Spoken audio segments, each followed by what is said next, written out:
Hello and welcome to this Phil But Fly's A320 NEO tutorial. I'm going to teach you everything you need to know to get this aircraft up and running in as short a time as possible, yet as realistically as possible.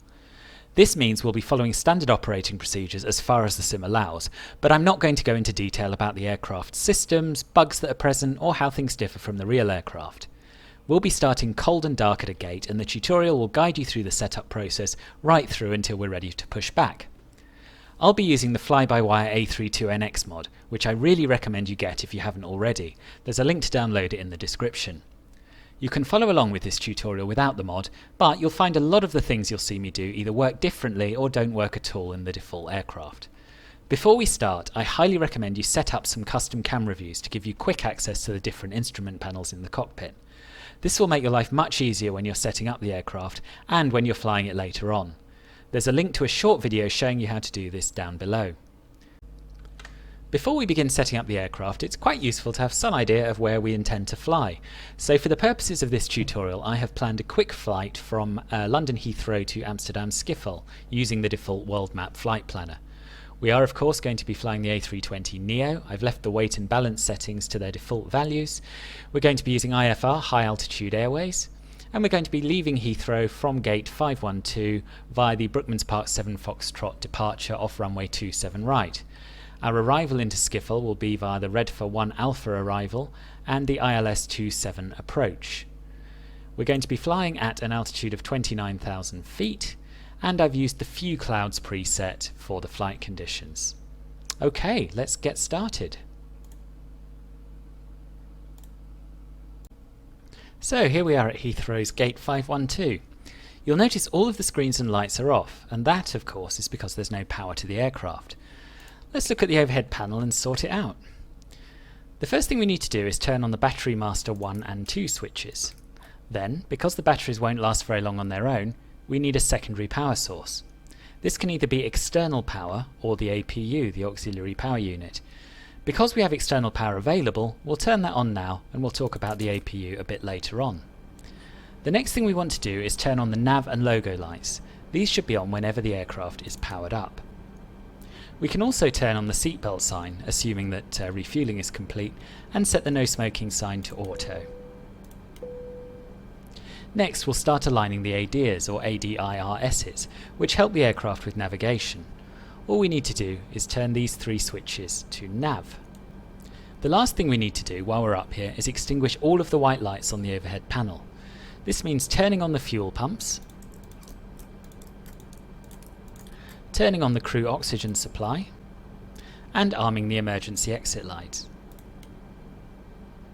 Let's see what effect all of that has had on our main instrument panel.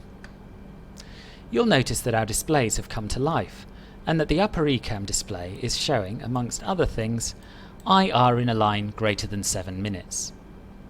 It takes a little over 7 minutes for the alignment process to complete in the current version of the A320 NEO mod, and once it has, we'll see our flight plan map on our navigation display here. You'll notice that all of our screens are a little dim, so let's adjust their brightness to make them clearer. The primary flight display's brightness can be adjusted with this knob here. The navigation display's brightness control is just next to it, and if you choose, you can adjust the first officer's screens in exactly the same way over here. We can adjust the FCU's lighting using these 2 knobs underneath it. This one controls the integrated backlight, and this one controls the display. The brightness of the upper and lower ECAM screens can be adjusted down here on the pedestal. And the brightness of our MCDUs can be tweaked with these bright/dim rocker switches. Following on nicely from the brightness of the displays, let's take a look at our cockpit lighting controls. Further back on the pedestal, you'll see a floodlight knob for the main panel, and an integrated light knob for the main panel and pedestal.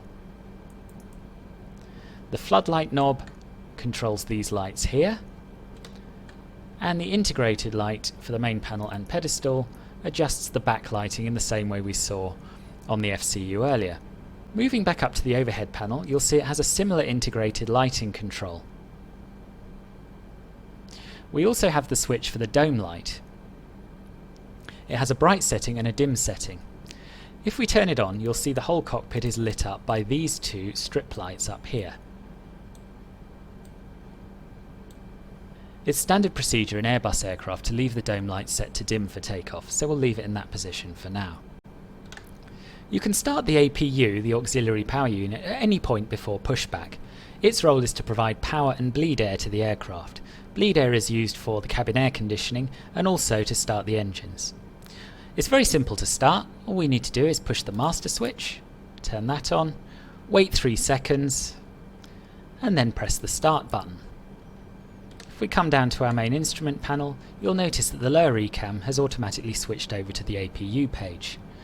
You'll notice a few things happening here. First of all, the flap will open and you'll get a flap open display, and then the APU will start automatically, and you will notice a rise in the exhaust gas temperature initially, and then a rise in the N%. When the APU has started and is more or less stable, you will get an available notification up here on the lower ECAM, and you'll also get an available notification on the start button. And that tells us that we're ready to turn on the APU bleed, and we can disconnect the external power because the APU is providing power to the aircraft.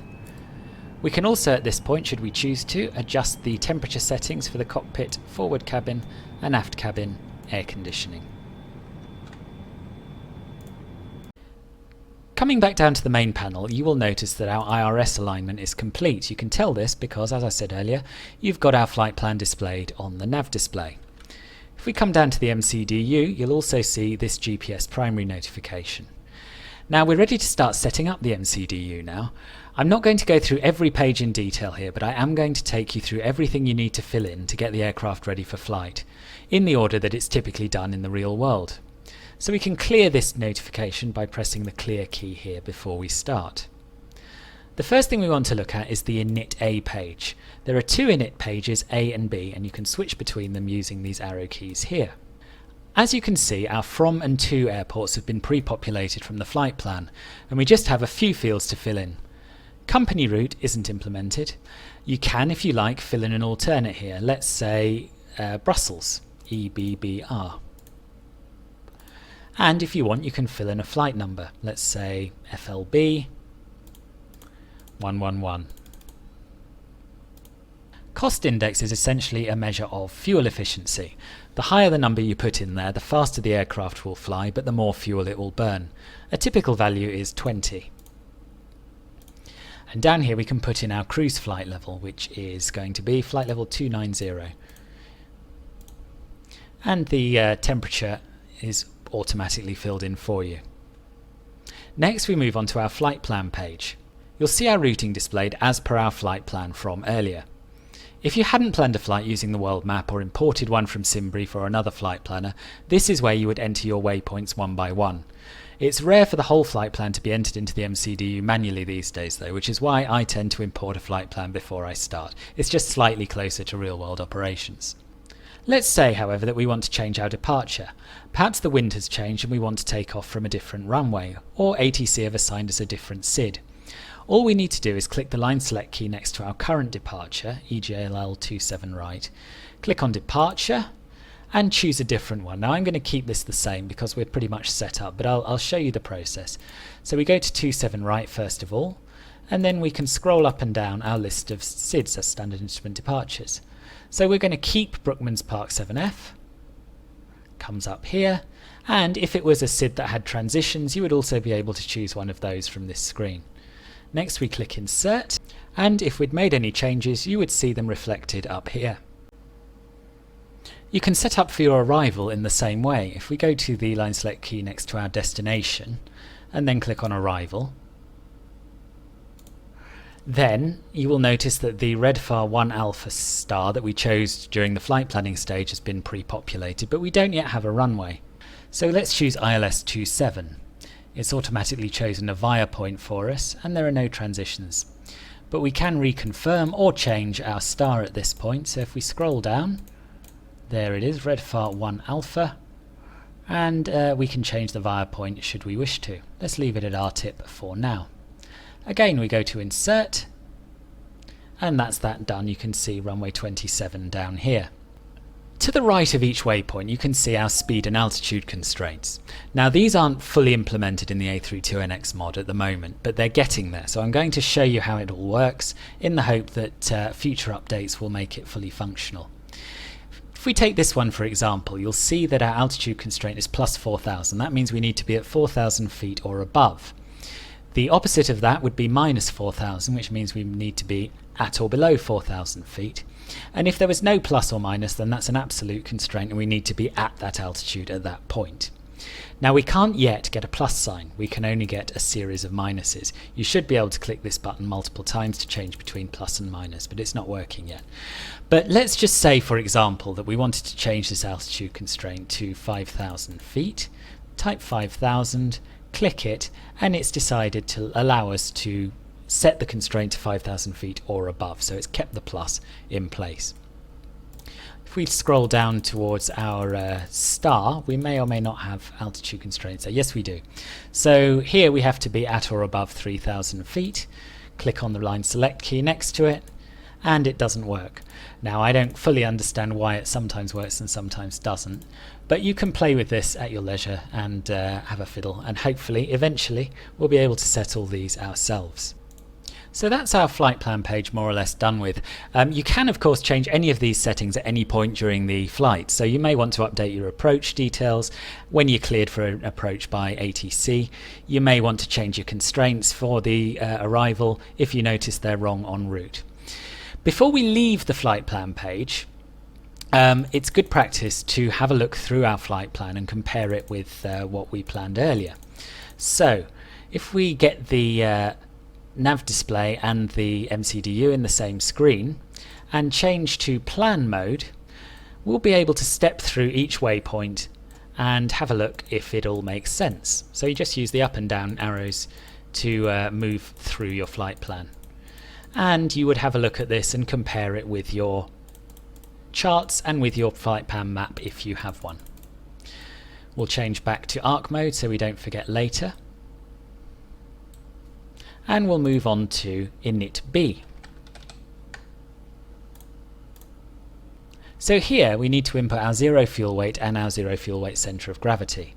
Now there is a little bit of a cheat here. You can just click that button and it will fill in your current zero fuel weight and zero fuel weight centre of gravity down the bottom. Click it again to input it. Our block fuel we can't do the same with, but we can just have a look at the fuel on board, which we know is the same because we loaded the fuel before starting the flight, and that's 10.5 tons, so we put that in down here, and then of course enter it into the block fuel field up here. That was a seamless transition, wasn't it? Right, the final page that we absolutely have to fill out before departure is the performance page. Now you've got a couple of options here. You can see that the sim has calculated some V-speeds for us, and you can use those, they do get you off the ground, or you can use an online takeoff performance calculator to get slightly more accurate V-speeds. So this is the one that I use from WABPro. The only trouble with it is that it uses data from the older Airbus A320 NEO aircraft rather than the NEO that we're flying. But in spite of that, it will give you more accurate results than relying on the default sim figures. So it's pretty straightforward to use. We just put in our origin airport here, and we can click Meta and it will bring up the latest weather observations. Now of course, because we're flying with preset weather, these aren't accurate. The outside air temperature is 15, the QNH is 1013, and the wind speed and direction is 270 at 4. Next we choose our flap setting. Config 1 plus F is standard. You can choose 2 or 3 if you're taking off from a shorter runway or at high altitude or in high temperatures. The good thing about this takeoff performance calculator is that if flaps 1 plus F is insufficient, then it will tell you that and you can choose a different setting. We're going to be taking off with packs on, no anti-ice, dry runway, and we just need to put in our takeoff weight here in kilograms, which is 60727. We choose our runway, 27 right, and we can choose a intersection from this menu if we want to. Then we click calculate, make a note of the figures it gives you, so a flex temperature of 61 degrees, V1 of 153, VR of 153, and a V2 of 157. And then we can go back into our simulator and put those figures into the performance page. So what did we say? 153, 153, and 157. The transition altitude is the altitude at which you move from the local pressure to the standard pressure of 1013, and at Heathrow that's 6,000. You can check your departure charts if you're not sure of it at your local airport. The thrust reduction altitude is the altitude at which you reduce from takeoff thrust, either toga or flex, down to climb thrust here. And the acceleration altitude is the height at which the aircraft will lower the nose to increase the speed at the expense of climb rate. It's fairly standard to use figures of 1500 and 3000 above ground level, so we're going to use 1577 and 3077. This depends on airline standard operating procedures, and some airports specify this in their notes, so again, check your charts. We are going to be using flaps 1. This will be blank, I've already put it in because this is about my 5th take of this scene. And the flex takeoff temperature is going to be, I've forgotten what we said, 61. The flex takeoff temperature, known as assumed takeoff temperature on a Boeing, is a figure which tells the aircraft to use less thrust on takeoff. So it's going to save wear and tear on the engines, it's going to save fuel, and it's going to create less noise. In certain conditions you may not be able to use a flex takeoff temperature, in which case you would use full toga power. I don't normally bother changing the engine out acceleration altitude, if I'm honest, because it's a simulator and I know full well that I'm not going to lose an engine. So that's our performance page done. The final page I want to show you, and it is a bit of an optional extra, at least for this departure, is the RadNav page. So this is where you set your frequencies. Now it is good practice when you are departing to set some frequencies that are on your departure route, just in case GPS navigation fails for whatever reason. So we're going to input Brookman's Park into our VOR1. You should be able to type BPK and choose it from a list, but that's not supported in this sim yet. So we're just going to tune the frequency 117.5. And we're going to set the course we're following to it, which is going to be 064. And that's a good backup if anything goes wrong. You'll notice our ILS frequency is pre-tuned for our arrival, which is good. If you're using an add-on airport, double check that because it doesn't always tune it, but you can enter the actual frequency in exactly the same way. So that is our MCDU all set up. Let's move back up to the main panel and do our final few bits. So because we're flying in Europe, we're going to choose hectopascals instead of inches of mercury. We're going to press the B key to set the local pressure. I always do that rather than looking at the METAR, just in case there's a discrepancy between the sim weather and the real world weather. We're going to turn on our flight director, and then we're going to move over to this section here and set up our autopilot, or FCU. So let's say, for example, that we've been given an initial climb clearance to 6,000 feet. We can set that in this window here. This is a good point to talk very briefly about selected modes versus managed modes. Where you have an orange dot, that means that the aircraft is set to managed mode. So we're in managed speed, managed heading, and managed altitude mode. Everything is dashed out except the altitude. If we want to choose our own speed, we choose selected airspeed mode by pulling the button out. And then we can set whatever speed we like on here, and the aircraft will try and follow it. Using managed speed mode, it will calculate the speed itself based on what we've put in the MCDU and its climb profile initially. Heading works the same way, so we pull the button to set our own heading, and you'll notice that that moves the heading bug round here, and then when we engage the autopilot, that is the heading the aircraft will fly.